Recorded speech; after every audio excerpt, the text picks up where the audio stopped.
నిర్మాణం పేరిట రాష్ట్ర ప్రభుత్వం చేస్తున్న కుతంత్రాలు, అభివృద్ధి మంత్రం పేరిట ప్రజలకు చూపిస్తున్న బొమ్మ, ఆ బొమ్మ నీటిలో జరుగుతున్న అకృత్యాలు, టెండర్లు, కాంట్రాక్టుల్లో జరుగుతున్న అవకతవకలు, తద్వారా దోపిడీ, ప్రజల యొక్క ధనం ఏ విధంగా దుర్వినియోగం అవుతుంది అనేది ఈరోజు మా అంశం. అమరావతిని ఒక సెల్ఫ్ ఫైనాన్స్ ప్రాజెక్ట్ అని ప్రజలకు చెప్పి ఇవాళ ఇమ్మడి ముబ్బడిగా అప్పులు చేసి, ఓ పక్కనేమో ఇప్పుడు చేస్తున్న అప్పులన్నీ ఎఫ్ఆర్బిఎం పరిధిలో కావు అని చెబుతూ, అంటే ఎఫ్ఆర్బిఎం పరిధిలో చేస్తున్న లెక్కలేని అప్పులకు ఈ అప్పులన్నీ కూడా అదనం. అంతిమంగా ప్రజల నెత్తి మీద అప్పులు, వారి చేతులు చెప్పులు పెడుతుంది రాష్ట్ర ప్రభుత్వం. రాష్ట్ర ప్రభుత్వం ఇప్పటికే అప్పులను తీసుకురావడంలో రికార్డు బద్దలు కొట్టింది. గతంలో ఏ ప్రభుత్వం ఈ స్థాయిలో అప్పు చేసిన దాఖలాలు లేవు. 11 నెలల కాలంలోనే 1,43,655 కోట్ల రూపాయల అప్పుని చేసిన చరిత్ర నారా చంద్రబాబు నాయుడుది. ఇందులో ఇప్పటికే అమరావతి కోసం నిర్ధారించుకున్న అప్పులు 26,000 కోట్ల రూపాయలు. ఇందులో కేవలం అమరావతి కోసం నిర్ధారించుకున్న అప్పుల విలువ 26,000 కోట్ల రూపాయలు. ఈ 26,000 కోట్లను కలుపుకొని అమరావతి కోసం తేవబోతున్న అప్పులు మొత్తం 52,000 కోట్ల రూపాయలు. ప్రియమైన రాష్ట్ర ప్రజలారా, మీడియా మిత్రులారా, 11 నెలల కాలానికే 1,47,655 కోట్ల రూపాయల అప్పులు చేసిన ఈ ప్రభుత్వం కేవలం అమరావతి నిర్మాణం కోసమే 52,000 కోట్ల రూపాయల అప్పులను ఇప్పటికే తీసుకురావడంలో విజయవంతమైంది. ఒక్క వరల్డ్ బ్యాంక్ నుంచే 15,000 కోట్ల రూపాయలు, కేఎఫ్డబ్ల్యూ జర్మనీ సంస్థ నుంచి 5 కోట్ల రూపాయలు, సిఆర్డీఏ నుంచి 21,000 కోట్ల రూపాయలు, హడ్కో నుంచి 11,000 కోట్ల రూపాయలను ఈ రోజున తీసుకురావడం జరిగింది. మేమేమంటున్నామంటే, అమరావతిలో రాజధాని నిర్మాణ విషయంలో మీరు చూపిస్తున్న అత్యుత్సాహము, చొరవ క్రియాశీలకంగా ప్రజలకు, రాష్ట్రానికి ఉపయుక్తకరమైన పనులు చేయమని చెబుతున్నాం. తెస్తున్న అప్పులకు, జరుగుతున్న పనులకు పొంతన లేదని,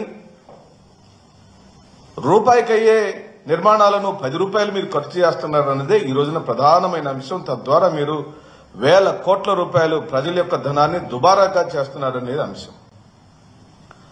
ఓ పక్కనేమో రాష్ట్రంలో మెడికల్ కాలేజీల నిర్మాణానికి రాష్ట్ర ప్రభుత్వం దగ్గర డబ్బులు లేవని చెబుతున్నారు. ఇప్పటికే నిర్మాణంలో ఉన్న పోర్టు నిర్మాణాలను ముగించడానికి డబ్బులు లేవని చెబుతున్నారు. షిప్పింగ్ హార్బర్ల నిర్మాణం మధ్యస్థంగా ఆగిపోయి వాటిని కంప్లీట్ చేయమని అడుగుతుంటే వాటికి డబ్బులు లేవంటున్నారు. అంతేకాదు ఆరోగ్యశ్రీని నడపడానికి డబ్బులు లేవంటున్నారు. ఫీజు రియంబర్స్మెంట్ లాంటి పథకాలను ఇవ్వడానికి డబ్బులు లేవంటున్నారు. రైతులకు ఇచ్చే ఆసరా డబ్బులు ఇవ్వడానికి మీ దగ్గర డబ్బులు లేవంటున్నారు.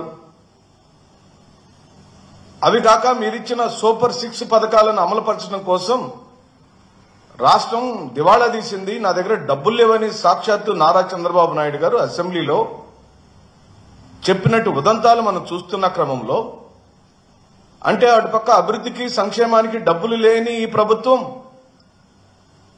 ఒక్క అమరావతి పరిసర ప్రాంతాల్లోనే అమరావతి పేరు చెప్పి, ప్రియమిత్రులారా, రాజధాని ప్రజలారా, రాజధాని రైతులారా, మీకు చేతులు జోడించి వినమ్రంగా వైఎస్ఆర్ కాంగ్రెస్ పార్టీ వేడుకుంటుంది. మీ పేరు చెప్పి, అనగా రాష్ట్ర ప్రజలందరూ కూడా గుర్తించండి, రాజధాని నిర్మాణం పేరు చెప్పి కుప్పలు తెప్పలుగా అప్పులు తీసుకొచ్చి ఆ అప్పులన్నిటినీ ఆ రాజధాని నిర్మాణం కోసం వాడకుండా దుబారా చేస్తున్నారనే అంశాన్ని ఈ రోజున మీ అందరి మధ్యలో విన్నవించుకోవడం కోసం. ఇప్పటికే అమరావతిలో తాత్కాలిక నిర్మాణాలు జరిగినవి.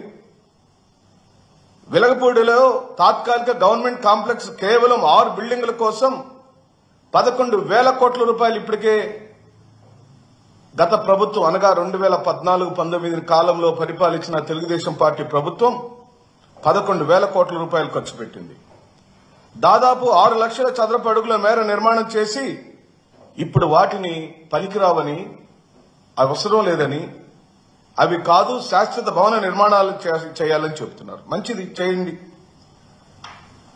ఈ 6 భవన నిర్మాణాలప్పుడు మీ అందరికీ కూడా గుర్తు చేస్తున్నాం, ప్రస్తుతం ఉన్న సచివాలయ నిర్మాణము, అసెంబ్లీ భవన నిర్మాణము, హైకోర్టు భవన నిర్మాణాల కాల సమయంలో 3 భవనాలు తాత్కాలికమని చెబుతున్న ఈ రాష్ట్ర ప్రభుత్వం ఆనాటి నిర్మాణాల్లో భారీగా నిర్మాణాలలో డబ్బులు చేతులు మారినాయని, కాంట్రాక్ట్ కంపెనీల నుంచి పెద్ద మొత్తంలో ముడుపులు తీసుకున్నారని చంద్రబాబు గారికి ఎదుర్కొంటున్న ఐటీ కేసుల్లో బయటపడింది. తాత్కాలిక భవన నిర్మాణాల్లో ప్రభుత్వం తన సొంత బడ్జెట్ నుంచి కేటాయించుకున్న నిధులకు తోడు అదనంగా 353 కోట్లు అప్పు చేసి హైకోర్టు తాత్కాలిక అసెంబ్లీ భవన నిర్మాణం చేసింది. ఇంత డబ్బు తాత్కాలిక భవనాల నిర్మాణాల కోసం చేయటం ప్రపంచంలో ఎక్కడైనా జరిగిందా? ఈ భారం ఎవరు మోస్తారు? ప్రజల మీద పడుతున్న ఈ భారం ఎవరు కట్టాలని చెప్పి అడుగుతున్నాం. మళ్లీ ఇప్పుడు శాశ్వత హైకోర్టు కోసం, శాశ్వత అసెంబ్లీ నిర్మాణం కోసం 1650 కోట్లు. మిత్రులారా, మళ్లీ అసెంబ్లీ శాశ్వత భవన నిర్మాణం కోసం, హైకోర్టు శాశ్వత భవన నిర్మాణం కోసం 1650 కోట్ల రూపాయలు ఖర్చు పెట్టడానికి సంసిద్దమైంది ఈ రోజు ప్రభుత్వం. మరి ఇంత డబ్బులు ఈ రోజున మీరు ఖర్చు పెట్టాలనుకున్నప్పుడు ఆ రోజు తాత్కాలిక భవన నిర్మాణాలను ఎందుకు చేశారని అడుగుతుంది వైఎస్ఆర్ కాంగ్రెస్ పార్టీ. నీ చేతిలో భూమి ఉంది, నీ చేతిలో గ్రాఫిక్స్ మాయాజాలంతో నువ్వు సృష్టించుకున్న భవన నిర్మాణాల ప్లాన్ ఉంది, భూమి ఉంది, ప్లాన్ ఉంది. ఆ భూమి మీదనే శాశ్వత భవన నిర్మాణం ఎందుకు చేయలేదని అడుగుతుంది వైఎస్ఆర్ కాంగ్రెస్ పార్టీ. ఇప్పటికే నువ్వు ఖర్చు పెట్టిన 2 భవనాల మీద నువ్వు ఖర్చు పెట్టిన సంఖ్య 2 కలిపితే సుమారుగా 353 కోట్ల రూపాయలు. అంటే ఆ 353 కోట్ల రాష్ట్ర ప్రజల యొక్క డబ్బులు ఏం చేయాలి? ఇది రాష్ట్ర ప్రజలకు దోపిడీ కాదా? రాష్ట్ర ప్రజల యొక్క చెవులో పువ్వులు కాదా?